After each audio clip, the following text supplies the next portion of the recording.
Dirigida por Sarah Gabron y escrita por Abby Morgan, Sufragistas retrata la experiencia de Maud Watts, interpretada por Carey Mulligan, una madre y esposa trabajadora cuya vida se ve completamente cambiada tras comprometerse con el activismo del movimiento sufragista.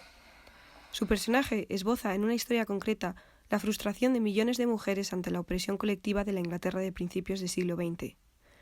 Alentada por su compañera y activista Violet, interpretada por Anne-Marie Duff, Maud se une a un grupo de mujeres que luchan por la igualdad y el derecho al voto. Entre ellas conoce a la química Edith Elling, interpretada por Helena Bonham Carter, un personaje que acoge e instruye a Maud para dar voz a la figura de la sufragista más veterana. Cuando Violet se ve incapacitada de testificar ante el Parlamento sobre la difícil situación de las mujeres en las fábricas, Maud toma su lugar ante el tribunal. La oportunidad de dar voz a los problemas de las mujeres trabajadoras desencadena una ira que se liberará en el activismo. Morgan sitúa la trama en 1912, pues la fecha coincide con la denegación del voto para las mujeres por el Parlamento británico.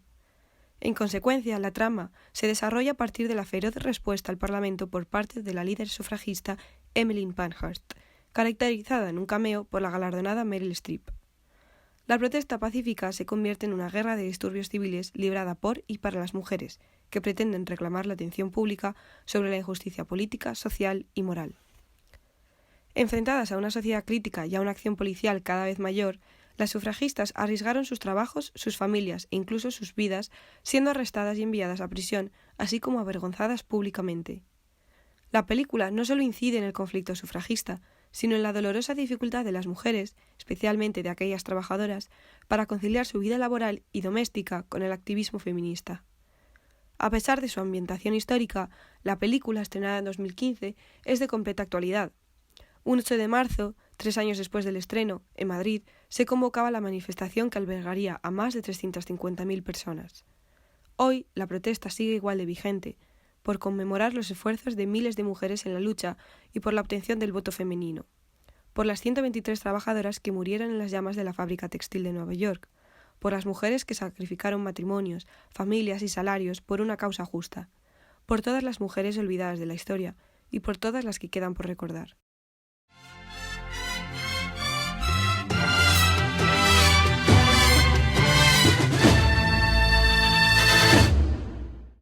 Demasiadas mujeres, demasiadas mujeres, demasiadas mujeres, demasiadas mujeres, demasiadas mujeres, demasiadas mujeres, demasiadas mujeres, demasiadas mujeres.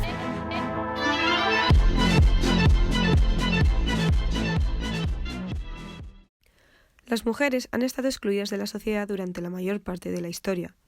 Aunque la Revolución Francesa se erigiera como la causa que unió al pueblo por la conquista de derechos y de la libertad, en realidad las mujeres nunca estuvieron incluidas como beneficiarias de estos derechos.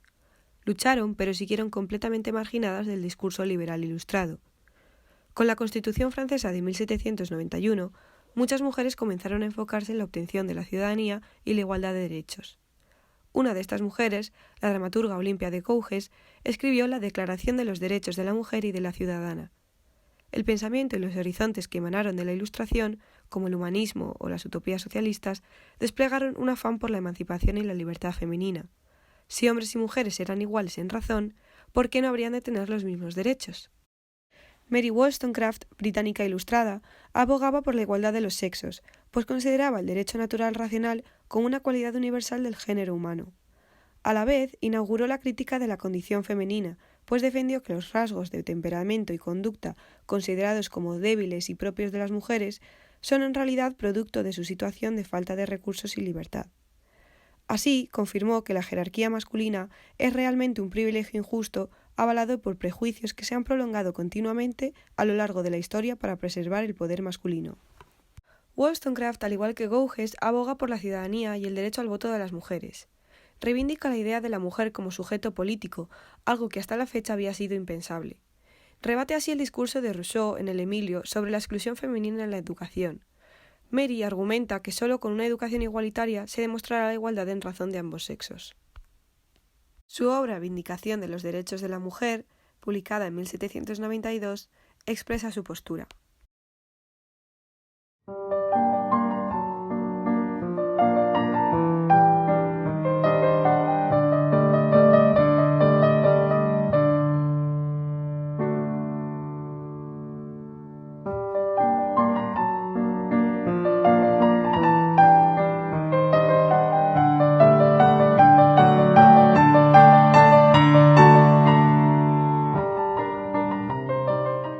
Las feministas obtuvieron conocimientos estratégicos y tácticos de las mujeres que tomaron partido en la Revolución Francesa, pero la raíz del sufragismo se encuentra en Estados Unidos. En América, el movimiento por la templanza de preocupaciones morales y el movimiento abolicionista implicaron a las mujeres en el espacio público. En 1848, año de los manifiestos, se publica el Manifiesto Feminista a raíz de la Declaración de Sentimientos y Resoluciones de Seneca Falls, Nueva York, donde uno de los temas más controvertidos del programa fue el sufragio femenino. Durante finales del siglo XIX y a principios del XX, la ideología dominante en Gran Bretaña proporcionaba un conjunto de valores legales, morales y religiosos que justificaban la permanencia de un sistema concreto, en este caso el de una sociedad patriarcal, capitalista y burguesa. La institución de la familia burguesa y el matrimonio monógamo y heterosexual fueron importantes en este proceso de internalización, pues justificaban la conservación del sistema de propiedad característico del capitalismo. A raíz del pensamiento crítico de Wollstonecraft, se desarrolló una ideología feminista que cuestionaba la posición social de las mujeres en el sistema.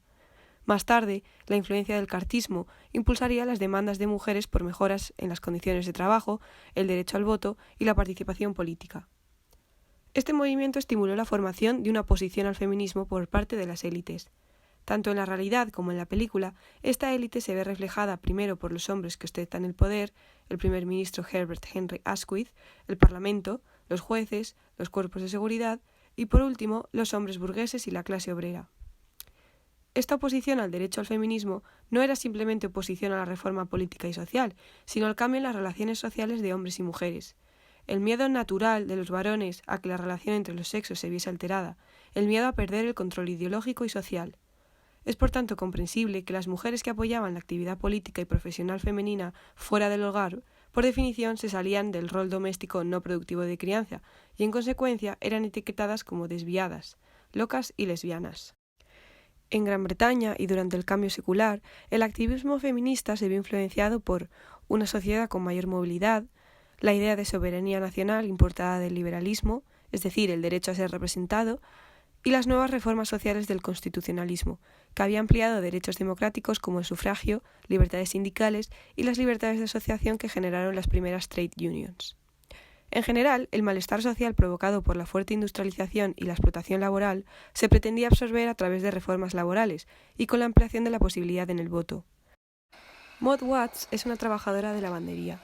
La protagonista narra cómo nació allí y comenzó a trabajar desde que era niña con su madre hasta que quedó huérfana a los 4 años debido a un accidente laboral.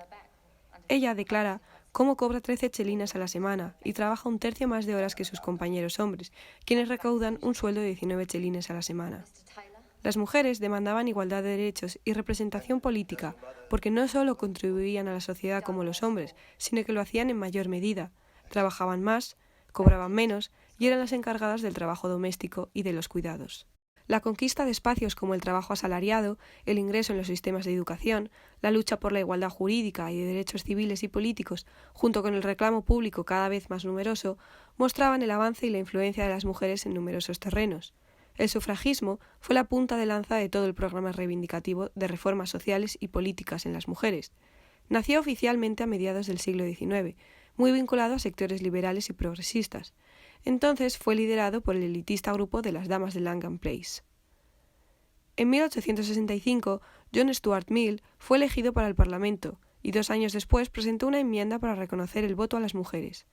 La enmienda no tuvo apoyos suficientes y tras su derrota, Mill publicó The Subjection of Women, un alegato contra la sociedad patriarcal tradicional que abogaba por la incorporación de las mujeres a la sociedad civil en pie de igualdad con los hombres. A pesar de los fracasos parlamentarios, el sufragismo se fue difundiendo por todo el país en forma de asociaciones feministas y sufragistas. Aunque confluían diferentes adscripciones políticas, religiosas y laborales, todas luchaban por conseguir mejoras para la mujer y por lograr el derecho al voto. En Reino Unido existían 2 organizaciones que se han descrito como antagónicas, obviando en ocasiones muchas de las sinergias que se dieron entre ellas. Millicent Garrett Fawcett se convirtió en la figura clave del movimiento feminista victoriano, especialmente a partir de 1897, cuando buscó una mayor cooperación entre diversos grupos de mujeres, creando la formación de la Unión Nacional de Sociedades de Sufragio de Mujeres, conocidas también como suffragists. Las miembros defendían medios constitucionales y pacíficos más reformistas. Compuesta por mujeres de clase media y obrera, y con la participación de algunos hombres, desarrolló acciones centradas en la persuasión del Parlamento por la necesidad de aprobar el derecho al voto femenino. Sus tácticas fueron moderadas y constitucionales. Para Fawcett era un error intentar conseguir con la violencia lo que debía basarse en la creciente conciencia de que nuestra demanda es de justicia y de sentido común. Por otro lado, encontramos la Women's Social and Political Union, organización que se había escindido de la UNSMS, establecida en 1903 bajo el liderazgo de Emmeline Pankhurst, interpretada en la película por Meryl Streep. Desde 1906, Emmeline dirigió las actividades de la USPM desde Londres. Al considerar al gobierno liberal como el principal obstáculo para el sufragio femenino, hizo campaña contra los candidatos del partido en las elecciones. Así, alentaba a sus seguidoras a interrumpir las reuniones de ministros. Entre 1908 y 1909, Pankhurst fue encarcelada 3 veces.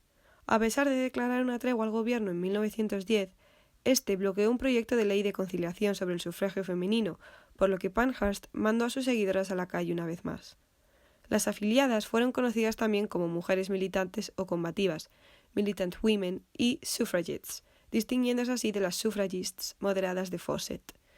En sentido peyorativo, también eran denominadas como las furias criminales de Londres, debido a su decisión de utilizar métodos más impactantes de acción directa.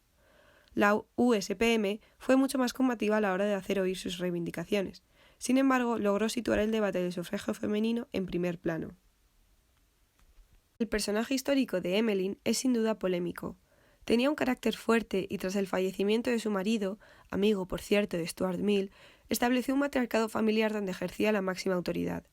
Consideraba que para alcanzar los objetivos del sufragismo y el reconocimiento de derechos a las mujeres, la organización debía funcionar como un ejército. Sus órdenes nunca debían ser cuestionadas.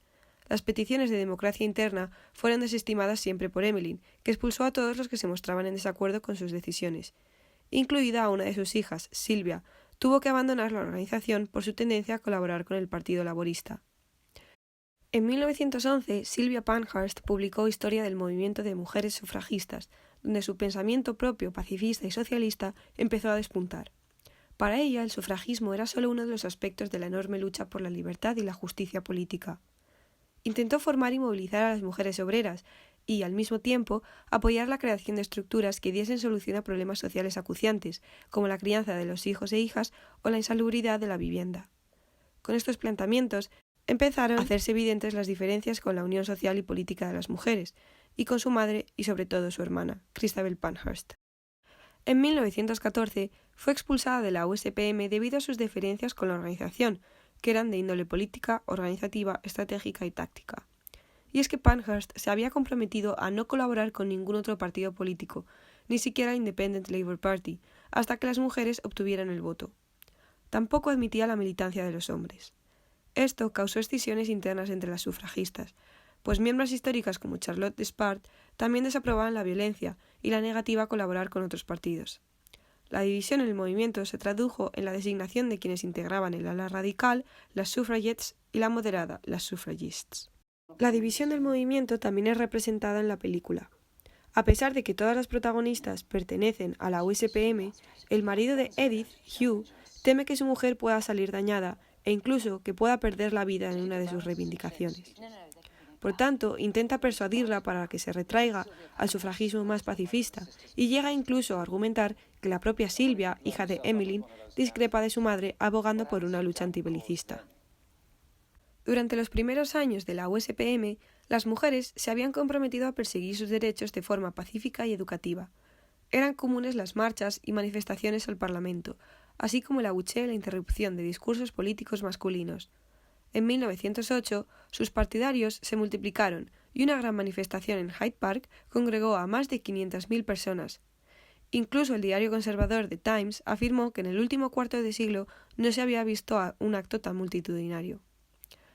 Se hacían campañas en foros, reuniones sindicales y sociedades de debate. Entonces, para una mujer era difícil romper el tabú y hablar en público. Se había educado a las mujeres en la necesidad de ser discretas fuera de sus hogares y convertirse en el centro de atención les resultaba extraño y vergonzoso. Parte de la audiencia opinaba igual, y en ocasiones las oradoras eran recibidas con insultos, objetos arrojadizos y golpes.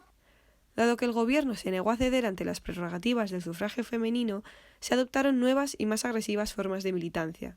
Las mujeres, cansadas de ser ignoradas por la sociedad, se aventuraron a la acción directa, con el lema Deeds, not words, es decir, hechos, no palabras.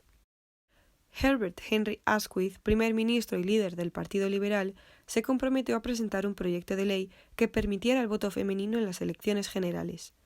Aunque los parlamentarios lo respaldaron y aprobaron su primera y segunda lectura, Asquith se negó a otorgarle más tiempo parlamentario. La USPM entendió este movimiento como una traición y organizó una marcha de protesta al Parlamento desde Caxton Hall en Westminster.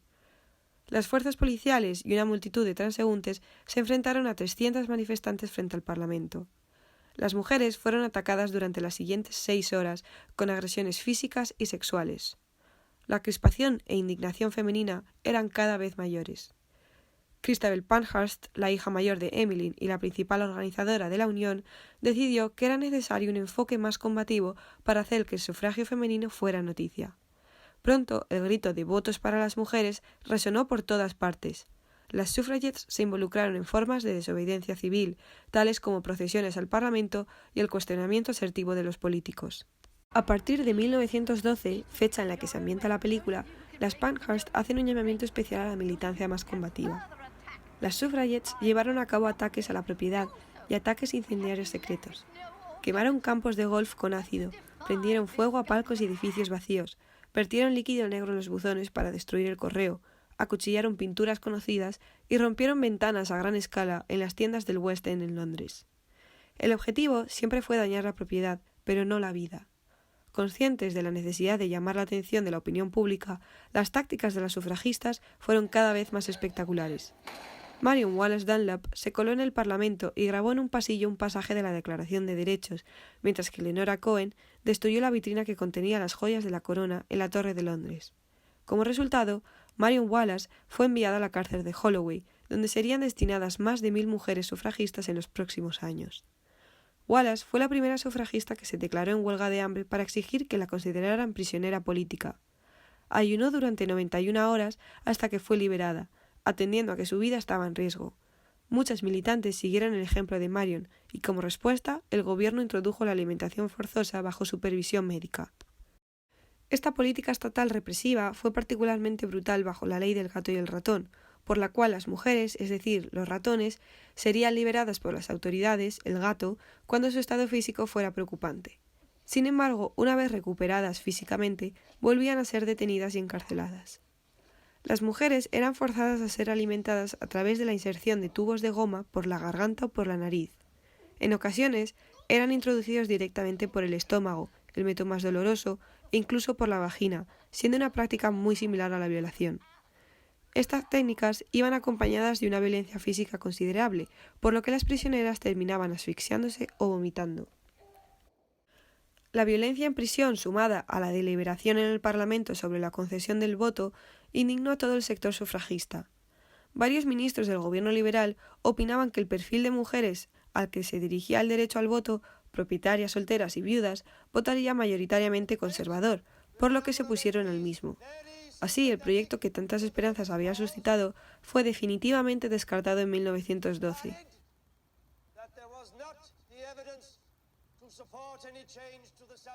Para Pankhurst, esta era la señal de que había llegado la hora del argumento político más poderoso, el del cristal roto. Una minoría retomó la campaña de daños a la propiedad de manera más extensiva. Una de estas acciones tuvo un trágico final. Emily Wilding Davidson murió el 5 de junio de 1913 bajo el caballo del rey Jorge V cuando intentó colgar un cartel sufragista durante el Derby de Epsom. Tenía 40 años y tan solo faltaban 5 para que se aprobara el voto femenino. El Daily Mirror decidió colocar la noticia en portada. Davidson pasó a ser el símbolo del sacrificio que las mujeres estaban dispuestas a hacer por sus derechos, y la figura de mártir era una imagen familiar para la sociedad decimonónica. Dadas las arriesgadas estrategias de la USPM, la organización fue perdiendo cada vez más miembros. En 1914 eran 5.000 frente a las 50.000 de la UNSMS, presidida por Fawcett. Personalmente, considero que existen pocas mujeres, tanto dentro de las clases medias y obreras como dentro de la burguesía, que pudiesen dedicarse a la militancia más arriesgada de Pankhurst. Para las mujeres trabajadoras, la militancia exigía un precio muy alto, la renuncia al salario para subsistir y la renuncia a la familia que desaprobaba la militancia. Además, la sociedad patriarcal y capitalista consideraba a los hijos como una propiedad que legalmente pertenecía al padre, por lo que muchas mujeres tuvieron que sufrir el trauma de separarse de sus hijos e hijas. Existe cierto debate en torno a las formas de ejercer la militancia sufragista. Según June Purvis, realmente son las actividades ilegales de las suffragettes las que han capturado la imaginación de los historiadores en el pasado y el presente, en lugar de los métodos respetuosos y constitucionales de la sufragista Fawcett. Aún así, los historiadores han tenido a enfrentar ambas organizaciones, así como a las mujeres de distintas clases sociales dentro de las mismas agrupaciones. Las pruebas históricas remiten que el sentimiento de la causa femenina superó las disonancias entre mujeres, pues a pesar de ser moderadas, radicales, burguesas y obreras, todas sufrían de alguna forma el peso de la sociedad patriarcal. En la época, las suffragettes de Pankhurst eran consideradas como mujeres desviadas, histéricas y enloquecidas, pues sus acciones se consideraban fuera del comportamiento propio de una mujer. Aún así, el movimiento sufragista no se llevó una vida que no fuera la de las propias militantes. El problema no se hallaba en la violencia o en los métodos más agresivos que las sufragistas empleaban. El hombre llevaba toda la historia ejerciendo el mismo comportamiento, librando guerras y derramando sangre en nombre de la avaricia o el poder y no de la libertad y los derechos. El problema era, una vez más, que la relación de los sexos se estaba viendo alterada, y el hombre, apabullado por el comportamiento feroz de las sufragistas, anticipaba el alcance de la rabia en tantas de aquellas mujeres. Emmeline Pankhurst dejó muy claro que las militantes estaban luchando la guerra de las mujeres por su emancipación. Se enfrentaban a una sociedad dominada por hombres que se negaba a concederles ni la autonomía ni el derecho al voto. Así, la agitación femenina no solo venía dada de la negación del voto parlamentario, sino de una revolución de mujeres que transformaría los roles de género en la sociedad y traería igualdad a las mujeres. Cuando las sufragistas fueron obligadas a comparecer ante los tribunales, Pankhurst declaró: «Estábamos dispuestas a violar las leyes para obligar a los hombres a que nos dieran el derecho a hacer las leyes». No eran las mujeres las que estaban siendo sometidas a juicio, eran los hombres. Aún así, hoy todavía podríamos cuestionar por qué las mujeres elegirían el sufragismo combativo y militante frente al más pacífico y moderado. A menudo la conversión a la militancia se debió al poder y a la influencia de la oratoria de las líderes de la USPM. También influyó la indignación de las mujeres cuando el gobierno se negó persistentemente a otorgar el voto, y los sentimientos de disgusto y repugnancia con la forma en la que las niñas y las mujeres eran tratadas en la sociedad.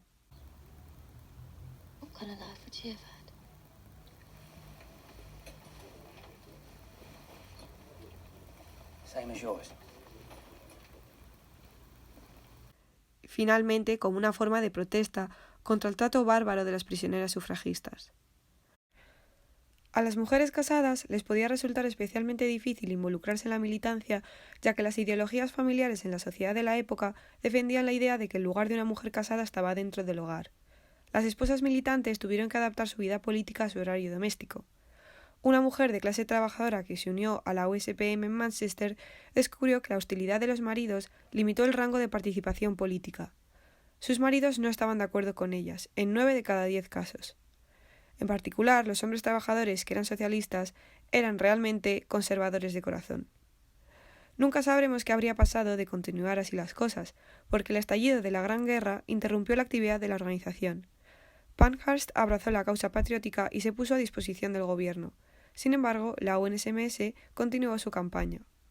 La actividad política y la contribución femenina a la guerra en la retaguardia, mientras los hombres luchaban, convenció al Parlamento y a gran parte de la sociedad de que las mujeres merecían el voto tanto como sus conciudadanos.